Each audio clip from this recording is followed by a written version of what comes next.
Report చూశాక ఇంకా హర్ష అలాగే ఉంటాడు.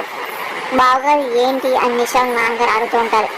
నేనెందుకు, మీరే చదవండి తెలుస్తుంది అని హర్ష అనగానే, ఏం డాడ్ అని నిషా అడుగుతుంది. మీ నాన్నగారు చెప్పలేకపోతున్నట్టున్నారు, నువ్వు చదివి చెప్పు నిషా అని చెప్పి ఇంకా ప్రేమ్ అనగానే ఇంకా నిషా తీసుకొని చదువుతుంది. ఇంకా షాక్ అయిపోతుంది.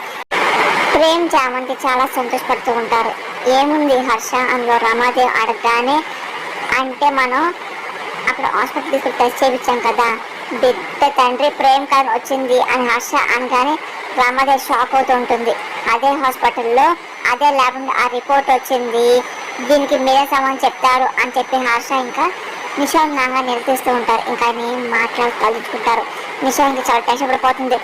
మీ అమ్మాయి ప్రెగ్నెన్సీ కాదని, ప్రేమ్ కాదని తెలిసింది కదా, మీరేం ఆన్సర్ చెప్పండి అని చెప్పి హర్ష అదే అడుగుతూ ఉంటారు. ఇంకా నిషాల్ నాన్న ఏం మాట్లాడాలని మౌనంగా ఉండిపోతారు.